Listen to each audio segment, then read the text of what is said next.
professor Cide José Teixeira Cavalcante, ou simplesmente Professor Cide Teixeira. Modestamente baiano, como ele mesmo se intitula, nasceu em Salvador em 1924. Mas foi na Ilha da Maré onde passou a maior parte da sua infância. Esta pequena ilha do Recôncavo guarda ainda hoje testemunhos arquitetônicos e alguns aspectos de séculos passados. E foi aqui onde o professor Cide fez os primeiros contatos com a história da sua gente e, mais tarde, tornou-se uma das maiores autoridades da história do Recôncavo e da Bahia. Este cenário também testemunhou o nascimento de uma nova era no Brasil, a Era do Petróleo. E é o professor Cide Teixeira que neste programa nos contará um pouco das condições socioeconômicas da época e a trajetória da Petrobras no Recôncavo baiano. Ninguém vai entender a história da tecnologia e da economia do petróleo na Bahia se não remontar para a distância da escola primária e lembrar daquela frase decorada: Cabral afastando-se da costa da África por causa das calmarias. As calmarias da costa da África têm tudo a ver com o que nós estamos falando aqui. Não havia canal de Panamá, não havia canal de Suez e não adiantava ir costeando a África para fazer a volta lá no Cabo da Boa Esperança, porque não tinha vento. Então, todo mundo tinha que abrir a navegação para o continente americano, para a América do Sul, para o Brasil, para depois contornar o Cabo da Boa Esperança. No meio dessa viagem estava uma grande baía, um grande abrigo, que era a Baía de Todos os Santos, assim chamada desde 1501. Esta Baía de Todos os Santos era o abrigo natural, a sustentação, o apoio da navegação Oriente-Ocidente. Por isto é que nesta Baía de Todos os Santos se implantou em 1549 a cidade do Salvador. A cidade nasce não como uma necessidade essencial para o Brasil, ela nasce como uma base entre o Oriente e o Ocidente. E como era o ponto mais importante, nesta base implantou-se o governo geral do Brasil. Descobre-se que ao redor desta base estavam as melhores terras para o desdobramento, a implantação da agroindústria do açúcar. Começa então o grande ciclo da economia do Recôncavo da Baía de Todos os Santos. Quem acompanhar os documentos históricos vai ver que em menos de 50 anos implantaram-se mais de 100 engenhos, que gera, por sua vez, uma sociedade, o senhor do engenho, os seus agregados, a sua escravaria, os seus mestres de açúcar e de ponto, a casa de meles e o engenho propriamente dito, a casa grande. Tudo isso forma o contexto da civilização do açúcar. Mas tudo tem o seu ciclo.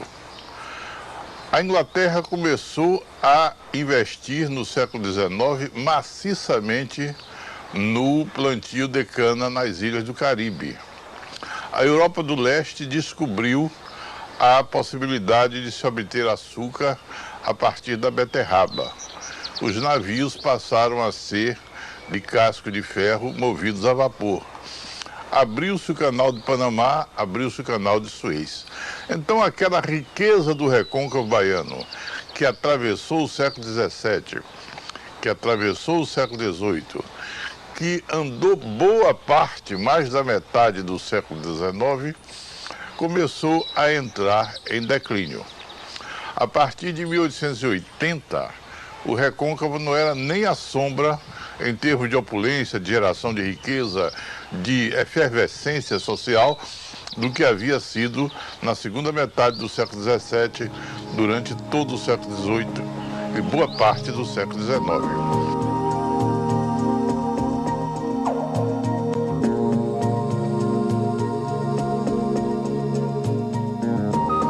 Quem viajar hoje pelos municípios, pelas atuais cidades que eram as grandes vilas opulentas do açúcar, vai encontrar um testemunho arquitetônico maravilhoso com uma utilização que não corresponde absolutamente hoje àquilo que era naquela altura.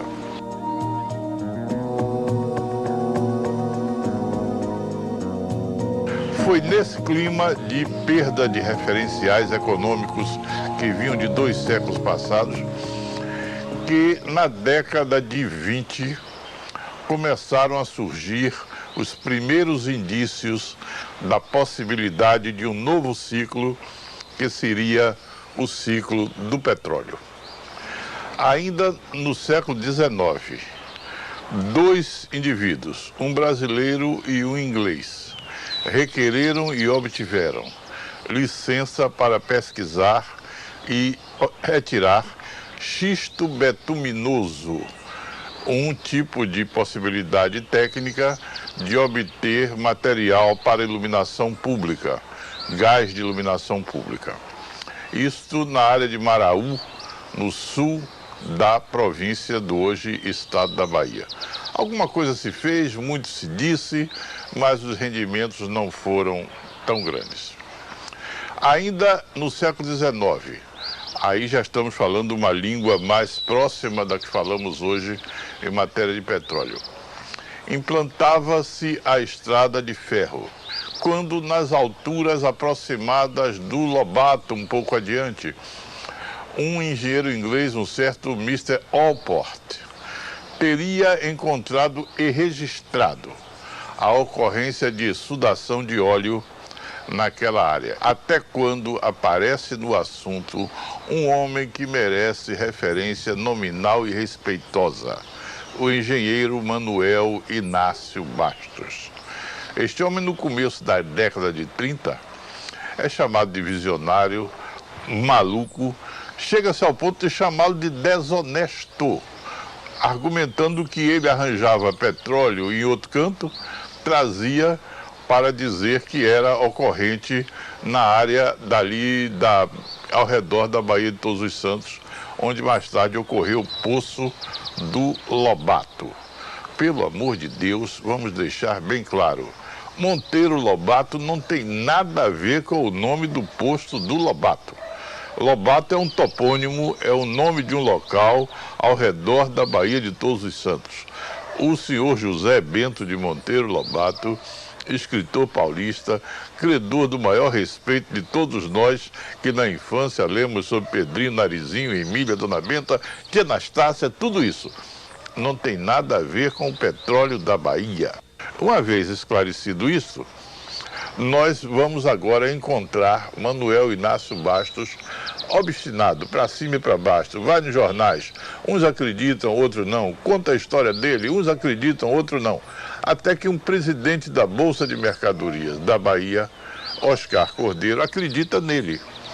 E o que era trabalho de campo, o que era trabalho geológico de convencimento da existência de petróleo, tem em Oscar Cordeiro o seu, digamos, propagandista é pouco. Hoje a palavra mídia que está na moda. Tem o grande divulgador da certeza que o engenheiro tinha disso tudo.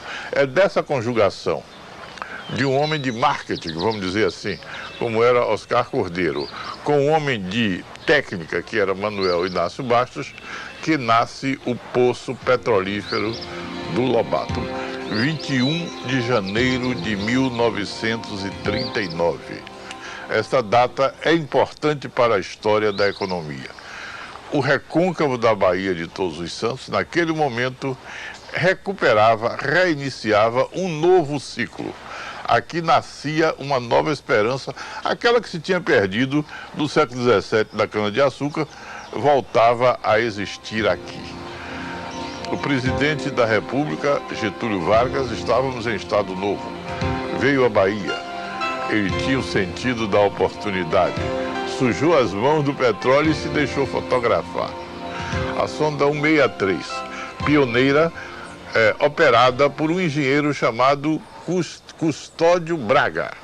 Alguém cuidará de preservar a memória deste homem, de cuja ação técnica resultou a verificação concreta do sonho técnico de Manuel Inácio Bastos. Mais tarde é que trabalhos de prospecção, trabalhos de natureza técnica encontraram noutras áreas do recôncavo da Baía de Todos os Santos, essencialmente no que era a distante Candeias, a possibilidade de uma implementação rentável, economicamente compensadora do negócio do petróleo. Candeias naquela altura era tão distante que para ir a Candeias era uma viagem para pagar uma promessa. Dizia-se que era tão distante que entre os benditos cantados em louvor à imagem da Senhora das Candeias, havia um que dizia: ó Mãe de Deus das Candeias, aceita essa rumaria, que o rumeiro vem de longe, não pode vir todo dia. Isso se cantava para exemplificar a distância que Candeias estava do centro urbano, embora, para efeitos administrativos, fosse município de Salvador.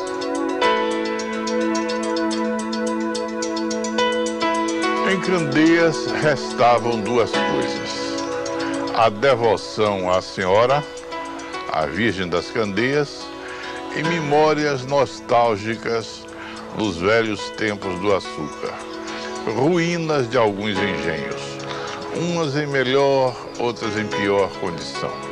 Ou se falava de um passado brilhante, remoto e nostálgico, ou se louvava com todo o cabimento a Virgem das Candeias. Economia mesmo nenhuma. Ficava lá quem não podia sair. Uma rocinha de banana no fundo do quintal, pegar piguari e pinaúna na maré vazante, e nisto se resumia a vida daquele lugar.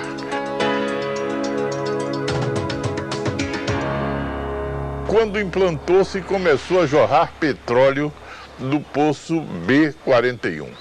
Essa expressão, Poço B41, não é uma expressão circunscrita à tecnologia, ao jargão interno da Petrobras. Ele, na verdade, é uma esquina. Com ele, o recôncavo deixa de ser século XVIII para ser século XX. É um grande salto. Para que se tenha uma ideia, as coisas eram de tal ordem que há ilustração, há fotografia em que uma junta de bois aparece no melhor estilo século XVIII, retirando da lama do maçapê um trator e uma sonda que estavam atolados, literalmente atolados. Ali você sente a conjugação de um mundo que já não era com um mundo que estava começando a ser.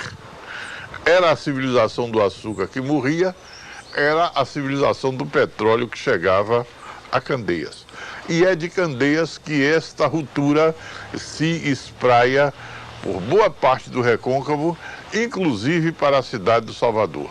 É a partir do B41 que eu insisto em dizer que, mais do que uma torre de sonda, é um marco que as coisas começam a mudar.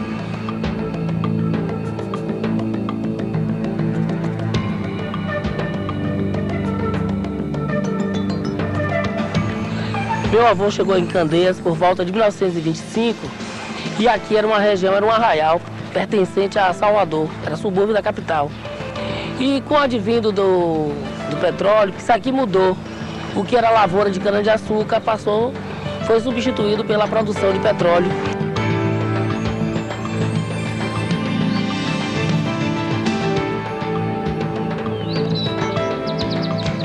Só quem viu a mudança daquele recôncavo estagnado para a febre do petróleo poderá ter real sentido que as palavras, por mais veementes que sejam, não conseguem transmitir. Implantou-se a Universidade Federal da Bahia, houve um surto artístico da maior importância, um surto literário e musical da maior importância, e eu estou falando de Salvador.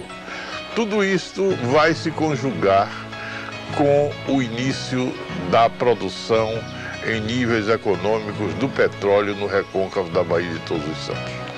Começa, em primeiro lugar, o problema da mão de obra. Vamos começar a partir do peão. O que era o peão do Recôncavo? Era aquele homem que, se estava em terra, vivia se iludindo a si próprio, puxando o cabo de enxada e cantando o velho sambinha. No cabo da minha enxada não conheço coronel. Conhecia porque ele vivia em função dos mais bem aquinhoados da sorte. Eu vou contar um caso concreto que, evidentemente, não terá os seus nomes citados. Na beira do mar do Recôncavo da Baía de Todos os Santos, havia um líder. Esse homem era líder por duas razões. Ele sabia da injeção de benzetacil, tinha uma geladeira, que não era a geladeira que você está pensando, não. Era um caixão de madeira, com outro caixão menor do lado de dentro, entre um e outro serragem, que ele tinha obtido levando ali de algumas serrarias da Água de Meninos, daquela região dali no Saveiro, e dentro alguns blocos de gelo que ele conseguia. Isso impedia que o peixe pescado pela comunidade apodrecesse e ele comprasse pelo preço que ele queria. É quando chega a Petrobras. E os jovens pescadores, os meninos, os rapazes da região, são fichados pelo CNP, pela Petrobras, e vão ser peões. E começava a ganhar para carregar tubos e fazer e acontecer na área técnica, que tinham alguns engenheiros e chefes de serviço, de capatazia, que lhe instruíam a trabalhar. Então você imagine, um cidadão que até o mês passado a linguagem dele era pititinga, saúna, maré encheu, maré vazou, começava a dizer: eu preciso ir para a torre porque pode acontecer um blow-up. Blow-up, palavra absolutamente estranha ao vocabulário do Recôncavo. Eu estou dizendo blow-up, por exemplo, como toda a válvula. Quem diabo sabia o que era válvula no Recôncavo da Baía de Todos os Santos? O velho líder do benzetacil e da geladeira de serragem começou a perder, e perdeu inteiramente a influência, a liderança. Foi em depressão, os meninos ascenderam, chegaram a comprar uma casa de construção, começaram a ter uma coisa absolutamente desconhecida na área, que era um sanitário. Coisas que a Petrobras, eu estou dizendo isso porque são importantíssimas para a comunidade. E passaram a ter uma vida e um padrão muito melhor do que o antigo líder, que entrou em depressão no sentido médico da palavra, e um dia entregou a alma ao Criador. Então aqui nós tínhamos a usina Cinco Rios, que é a usina Maracangalha, o engenho das Almas, localizado em São Francisco do Conde, o engenho de São Paulo, aqui ao lado da refinaria, que tinha um braço de mar com um porto. Então todo esse pessoal se concentrava na lavoura da cana-de-açúcar. E com a chegada do petróleo, né, e a ampliação, a construção da refinaria, todo esse pessoal teve assim, aquele desejo, aquele anseio de ir trabalhar na refinaria, porque era um emprego fixo, um salário melhor, uma condição de vida muito melhor, porque eles tinham... Hoje nós temos plano de saúde, eles tinham direito à assistência médica, tinha um hospital na própria Petrobras, existia um hospital que dava assistência não só aos operários que moravam aqui em Candeias, como a todas as pessoas carentes desfrutavam do que tinha de bom na Vila Operária de Mataripe. Mas é esta modificação em salários, em autoestima, em se reconhecer como capaz de realizar um trabalho de maior padrão, de melhor nível, na coisa patriótica que ainda não se abordou na profundidade de vida. Porque uma vez descoberto o petróleo na Bahia, as entidades internacionais vinculadas ao assunto e seus representantes no Brasil começaram uma feroz campanha de privatização das coisas do petróleo, ao passo que as pessoas ideologicamente mais comprometidas com outros setores do pensamento passaram a advogar uma posição mais nacionalista, mais estatista. Os primeiros salários do petróleo começaram a chegar. Aqueles meninos que carregavam caixão de peixe na cabeça, sem rodilha, passaram a ter camisa polo, sabe qual é? Aquela que é fechada aqui em cima. Passaram a ter sapato e meia. Passaram a ser bons partidos para as moças casadoras da região. Passaram a ter um salário adicional, o aluguel de capacete. Ouça bem, o ser petroleiro era tão importante e ser petroleiro era distinguido porque usava um capacete de alumínio brilhante, com a palavra Petrobras escrita em letra verde, e quando o petroleiro e o menino peão estava de folga, alugava o capacete a quem não tinha conseguido entrar na Petrobras, porque andar de capacete por ali era aval para ser tido e havido como pessoa do maior respeito e fazer o maior sucesso com as meninas. Hábitos alimentares, hábitos de consumo. Eu estava falando e repito, a geladeira na sala de visitas, que é para que os passantes vejam que o cidadão tem agora uma geladeira elétrica, branca, bonita, com um pinguim em cima naturalmente, sendo o grande troféu da sua ascensão social. O consumo. Os supermercados que se abrem em Salvador têm muito a ver com esse boom salarial dessa região do Recôncavo. Compra-se presuntada, amigo. Abre-se a lata, corta-se em picadinho e mistura-se com o macarrão e é o manjar dos deuses. Houve um momento em que a comarca de Candeias, já comarca, tinha o índice mais alto de ações de alimento e investigação de paternidade do Brasil. O processo de dissociação familiar, vamos dizer assim, ocorre com uma intensidade muito grande e cria-se a imensa região do mal feito. O mal feito era um topônimo que se implantou em Candeias com uma significação que acredito que os que ouvem e entendem do que falo vão saber do que é. Isto não é a coisa mais positiva, mas inevitável, como aconteceu desde o ouro lá do Klondike do Alasca até o ouro, o brilhante da Chapada Diamantina, até por onde você for. As coisas acontecem num sentido positivo e num sentido socialmente não tão elogiável. Mas estamos aí com a civilização do petróleo tomando o seu lugar, marcando a sua presença e recuperando o Recôncavo tal como fora ele em outros grandes dias, como os dias do açúcar. Inclusive velhas famílias herdeiras das situações decadentes do açúcar do Recôncavo tiveram as suas terras desapropriadas em função do subsolo e puderam empregar, os que empregaram bem o dinheiro dessas desapropriações, recuperar a vida em Salvador ou em outras áreas a partir da Petrobras, recuperando estruturas financeiras familiares absolutamente decadentes.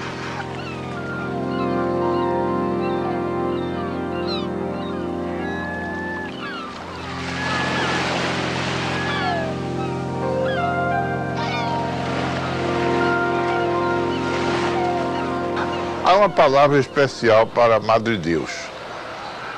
A velha ilha do Cururupeba, Madre Deus do Buqueirão, esquecida lá. Madre Deus era um porto onde se parava, quando se ia para Santo Amaro, para o fim especial de comer quando estava pronta, ou comprar para levar ou trazer camarão. E acabou-se. Nada mais do que Madre Deus. Alguns veranistas iam para lá, para a Praia do Suape, esquecida e bela praia, raramente frequentada por alguém meio curioso, meio pitoresco, meio exótico, que ia para a Praia do Suape. Havia uma filarmônica, Lira 8 de Dezembro, que era o grande centro da Ilha de Madre de Deus. Aquela ilha esquecida nas águas da Baía de Todos os Santos, por sua locação, por sua proximidade, pela propriedade que tinha, passou com o tempo a ser nada mais, nada menos do que o terminal marítimo da refinaria de Mataripe.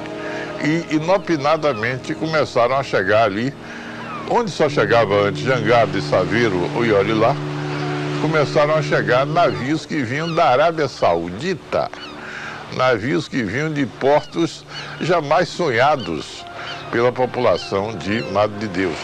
Construiu-se inclusive uma ponte. Madre de Deus deixou de ser uma ilha para ser uma península ligada ao continente pelo concreto armado. Aquela ilha mudou inteiramente, ela que estava parada no tempo desde o século XVII, que era a ilha de Madre de Deus de Cururupeba, Madre de Deus do Buqueirão, ao lado de Bimbarra e de Maria Guarda, passou a ser um referencial internacional da vida do petróleo na Baía de Todos os Santos. Conheço caso concreto, inclusive, de pessoas que com clandestinidade, vamos dizer assim, afinal de contas, mulheres que exerceram seus fascínios sobre oficiais de navios petroleiros, que saíram de Madre de Deus, foram à Península Arábica e voltaram. Isso era impensável. No máximo, um saveiro que saísse de Madre de Deus para Salvador e voltar. A Arábia Saudita dentro de um petroleiro é expressão absolutamente estranha a toda a vida daquela ilha.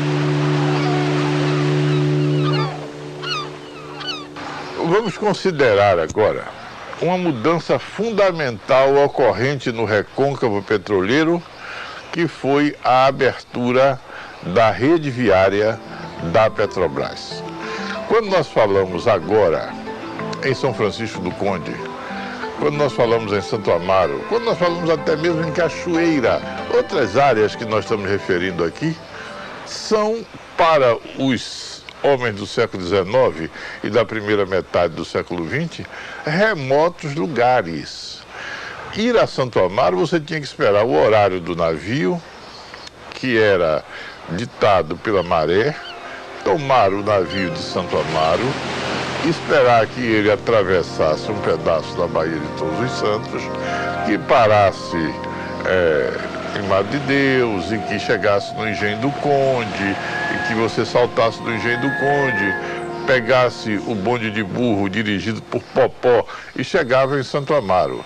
E o pessoal era tão resistente que quando o navio de Cachoeira quebrou uma vez, inventou uma cantiga, os donos de Saveiro, porque era de pano mais o negócio. O vapor de Cachoeira não navega mais no mar, Ribopano toca o buço, nós queremos navegar.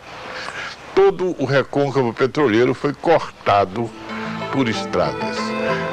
Locais que saíram diretamente do século XVII, do século XVIII, em termos de sociedade, para os dias atuais, a partir do asfalto que a Petrobras implantou em toda esta região, inclusive criando ou revitalizando locais que estavam inexistentes ou em estado de perecimento após o fim do ciclo da cana. São Francisco do Conde começa ainda no século XVI. É Mendes Sá que identifica aquelas terras, dá de presente ao filho Francisco de Sá, através de um laranja que apareceu no meio, Fernão Castelo Branco. Por isso, implanta-se lá a devoção de São Francisco. O filho de Mendes Sá morre, fica viva uma filha herdeira daquelas terras todas, por feia que fosse, não ia ficar sobrando. Aparece um nobre europeu que não tinha muito o que fazer por lá, casa com ela, era o Conde de Linhares, e aí nasce Vila de São Francisco, por conta do primeiro filho de Mendes Sá, da barra do rio Sergi, que lá desemboca, do Conde, que era o Conde de Linhares. Então se completa o nome. Ali se concentra, digamos assim, as grandes lideranças do açúcar do século XIX. O baronato do Recôncavo, que esteve em Santo Amaro, que esteve em Cachoeira, que esteve em Jaguaribe, que esteve em outros municípios, tem lá quantitativamente, em termos individuais, em termos de somatório das suas importâncias econômicas, o maior número. A decadência chegou para lá com uma enorme veemência. São Francisco do Conde entra em letargia, entra em estagnação. Tenta-se fazer um ensino agrícola, que vive pouco. Vive pouco porque não havia já o açúcar, a plantação, o canavial para o qual se destinasse a mão de obra ali formada. Cai em estagnação. E é o petróleo quem vai recuperar São Francisco do Conde. Não somente porque a refinaria de Mataripe estava na sua área de município, como porque nas águas junto à costa daquele município foram identificados lençóis petrolíferos subaquáticos, o que começa a implantar no Brasil a tecnologia que mais tarde vai se desenvolver na Bacia de Campos.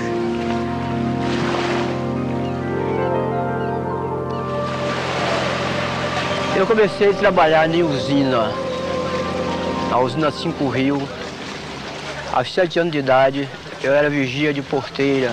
Olha, muitos plantavam roça, outros pescavam e a maioria se deslocava para trabalhar em usina, entendeu? Tempo de moagem mesmo, chegava muita gente do sertão e nós daqui também sempre trabalhávamos na limpa de cana, corte de cana, plantio. A usina pagava muito pouco e a Petrobras já veio trazendo um salário de mais vantagem. Então o pessoal preferia trabalhar na Petrobras do que trabalhar em usina. Muitos rapazes não faziam nada aqui e quando surgiu a Petrobras, todos se interessaram de fazer o concurso e tal. E conseguimos alguma coisa e mudar o nosso padrão de vida. Para a gente foi importante, para a cidade também. Antigamente, se eu encontrava, a maioria era casa de taipe aqui, rapaz. Cada um se empregaram, foram melhorando a sua posição.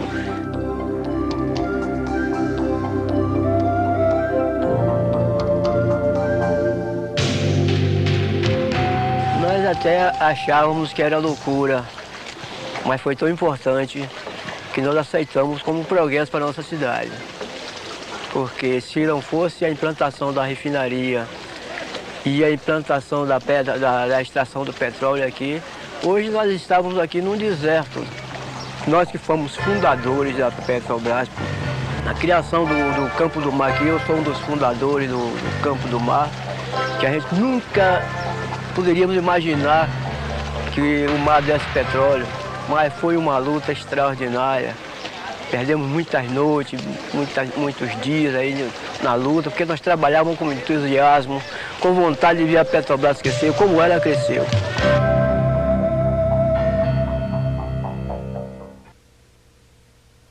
O refino de petróleo na Bahia não chega a ter o sentido de improvisação quase, como foi o processo dos poços pioneiros de Candeias.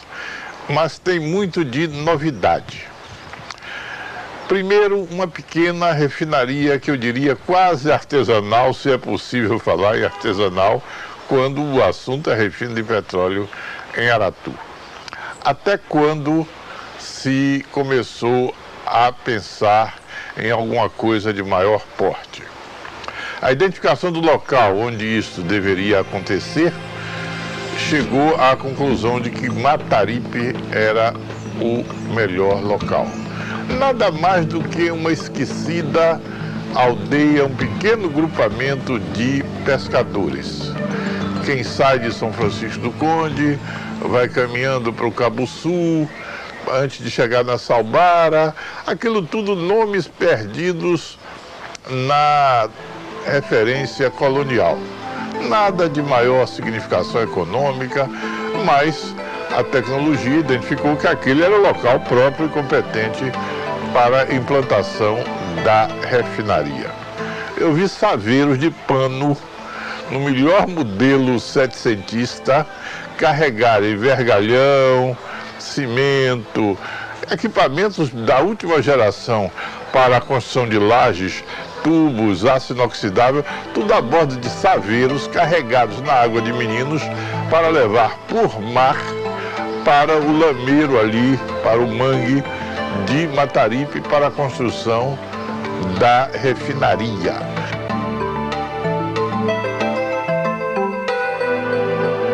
Um velho poeta português, falando da navegação e de como é que se faz um piloto, tem uma frase, como é que se navegava a vela. Isto é o saber de experiência feito que se aprende a fazer fazendo. Ninguém forma um engenheiro de petróleo no quadro negro. Ele é como querer ensinar datilografia por correspondência ou natação teórica. Não pode. Tem que ser trabalhado no petróleo para aprender a fazer petróleo. Claro que o treinamento é feito a partir também de aulas teóricas. Não havia engenharia de petróleo nenhuma na Bahia. No começo, a Petrobras tentou um convênio com a Escola Politécnica, escola de grande tradição, de excelente qualidade, mas sem mão de obra docente capaz de assumir o risco de fazer engenheiro de petróleo. O curso se desenvolveu tão bem quanto possível, com algum lucro para as partes, as pessoas ganharam as noções básicas, mas a Petrobras queria mais e montou os seus próprios cursos internos. Em convênio com a universidade ou não, em alguns momentos, mas importando técnicos, importando professores, importando pessoal qualificado para o treinamento, não somente de engenheiros, não somente dos técnicos de padrão universitário, como do pessoal de nível técnico e inclusive de nível de peão. Mas toda a gente ganhou não somente a informação profissional, mas ganhou, eu repito, uma coisa essencial, ganhou o espírito de corpo, ganhou a devoção petroleira. Quando o então presidente Geisel assinou contratos de risco que permitiram o ingresso de capitais estrangeiros na prospecção de petróleo, eu vi engenheiros velhos tirarem o lenço do bolso e chorar lágrima, porque estavam vendo ali mudar de rumo a sua devoção pelo nacionalismo petrolífero. Não sei se no Brasil existiu ou existe alguma empresa em que o servidor, seja ele o peão mais novo que tenha entrado hoje, até o engenheiro fim de carreira que tenha passado lá 30 anos. Não sei de nenhuma empresa que vista os seus servidores a camisa com tanto entusiasmo quanto os empregados da Petrobras. Esta gente nunca se dirige aos superintendentes falando em eles. Eles sempre falam em nós. Nós da Petrobras é uma expressão conjunta e comum, seja do peão menos qualificado tecnicamente ao engenheiro mais especialista. Eu vi gente mergulhando na maré para evitar que se perdesse um molho de vergalhão para transbordar para um saveiro para levar para Mataripe. Foi esse, eu não sei se a palavra é demasia, mas quase heroísmo que fez com que se construísse a primeira refinaria de Mataripe, que teve uma justiça. Deu o nome Refinaria Landulfo Alves. Landulfo Alves foi um interventor da Bahia, engenheiro agrônomo, que teve excelente percepção dos problemas econômicos do Estado, elegeu-se senador da República e, na qualidade de senador, foi um grande batalhador pela presença e pela política do petróleo no Brasil, especificamente na Bahia. O nome da refinaria é um ato de justiça.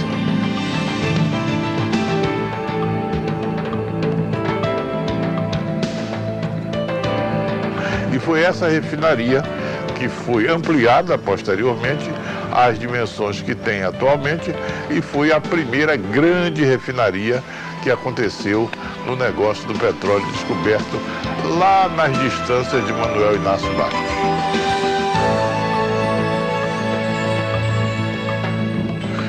Tudo isto determinou uma série de prospecções geológicas e o petróleo já não era procurado exclusivamente no recôncavo pesqueiro da Baía de Todos os Santos.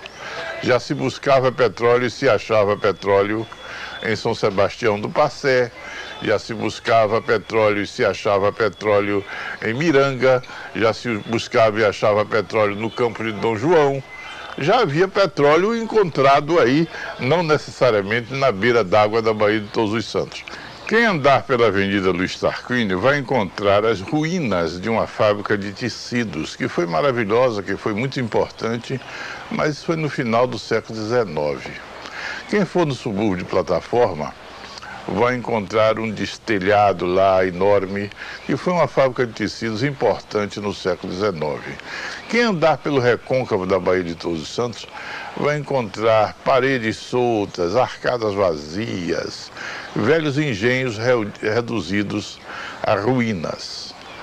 Foi preciso que chegasse a Petrobras para que desse a injeção de dinheiro para a deflagração do processo de modernização, de atualização da Bahia. A Bahia saiu do século XVIII com a Petrobras. A frase essencial é essa: a Bahia saiu do século XVIII com a Petrobras.